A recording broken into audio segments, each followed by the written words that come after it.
item 10, PSIC office, multiple project updates and plan for our next meeting. Susan. We're actually ahead of schedule. Hey, I'm running. It's a long recap for you. Last time we we got to this layer and it was time to leave. I'm not going to read through everything on this update list. I'm just going to hit a few key points. So on page 1, with the key upcoming events, all of those are important tomorrow. A few of us are traveling out to Parker for the La Paz County TICP. They're having their kickoff workshop, the first of 2 workshops for the development of their TICP. So if anybody really has nothing to do tomorrow and they'd like to come out and join us, everyone's welcome. Limited seating. Yeah, hopefully the second bullet under the upcoming events, Justin drilled this into you at the end of his earlier presentation. There's also a flyer in your document packet. The SIEC implementation workshop is going to be at the Carnegie Center. So May 22nd, I'm sure we'll see. That's a Tuesday and then a Wednesday. The flyer said Wednesday, May 22nd.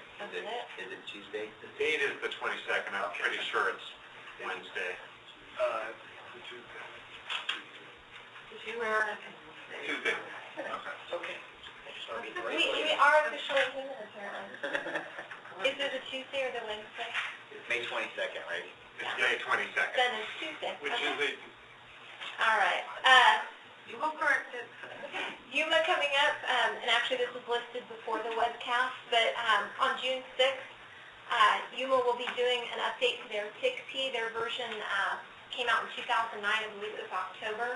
So they've requested technical assistance through their Bid P grant, which was awarded. So that's scheduled for the 6th. It's the same thing like all the other TICPs. It's open for anyone who would like to come down and see the process.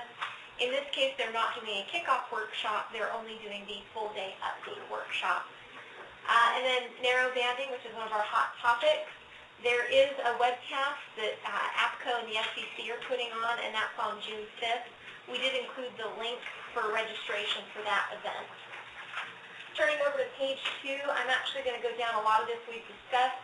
So into the chasm and TICPs area, the Arizona Central region, the ACR, the TICP update and the FOG, those are coming to a close. The update is nearly complete. There are just some additional statewide assets that need to be included, as well as some edits by local jurisdictions. I think that's accurate, Jesse. And then they're looking into the options for publishing the FOG, the Central Region FOG. Again, back to TICPs, Coconino County, we have some great news since the last one that you received. They completed their TICP. It was actually approved by their county LEPC last month on April 25th, and it was further validated in an exercise that they had 3 days later. So I heard that went well. And Mark, thank you for all your efforts and bringing folks up there together on that too. It's always nice to share the good news. Okay, moving on to page 3, I'm going to bring us down into the technology initiative. Mention the narrow banding webcast. Just to give you guys some Arizona stats, we put that in our first bullet. Some information as of May 7th. Currently 21.5% of licenses are wideband only. This is a slight decrease since April, but it's still rather worrisome since the deadline is approaching rapidly. Again, that SEC and APCO webcast, there's a little bit more information at the bottom of page 3 on what the representatives will be talking about regarding, for example, SEC's enforcement policies. I believe Roberto Mosifin, hope I said his last name correctly, is going to be in on that. And then also APCO staff, there's a gentleman that's going to be discussing interference issues and the likelihood of that. Again, we've included the link for people to register if they didn't see it earlier on page 1.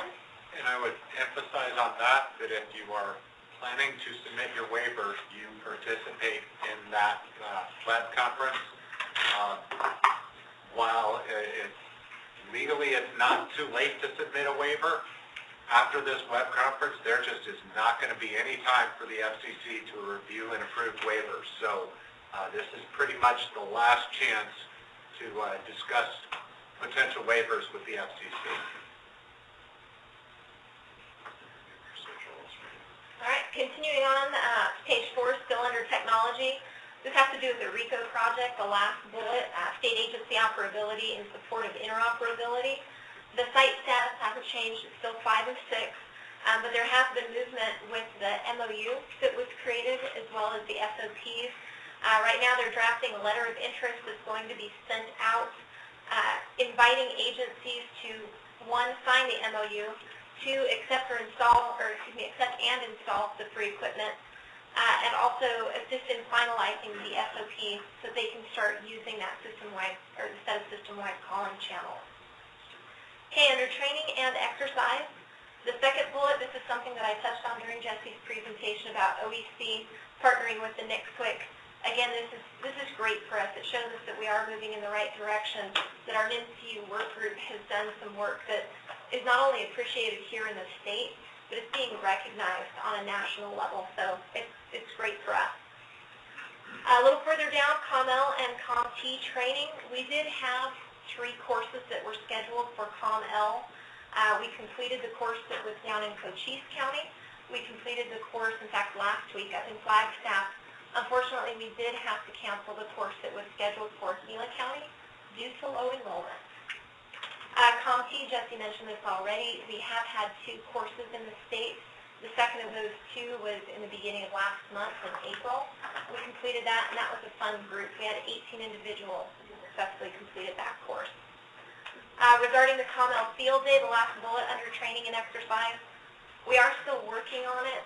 We already updated this group that it will be postponed. We wanted to offer it in the spring, but because of procurement issues, that was not possible.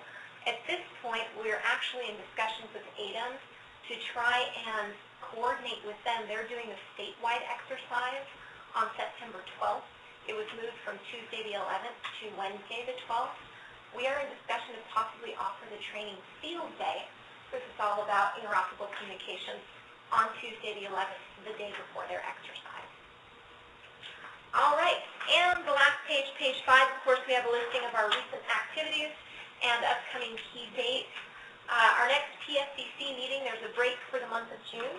The PSIC meeting is in July on the 17th during the powwow, so we do recommend that if anyone is planning on attending, please make your reservations now. As much as we all like each other, we probably don't want to share rooms, but we do want to see smiling faces at our meeting. And then, of course, the next... It's worth it for the weather. And then, of course, the next meeting will be in August on the 14th. For people to make reservations, what's your home phone number? Bed and breakfast. Were there any questions on our updates or anything that I discussed from this document or anything that I didn't get to touch on? No, not hearing any. Thank you, Susan. The agenda for the August meeting was... Primarily, as Mark commented earlier today, not much action items today, lots of precursors, so a lot of the August meeting is going to be the lead off of everything that we discussed today, the minimum equipment standards, the AIR's Next Gen plan, that kind of stuff. NIMCU workers, all that good stuff.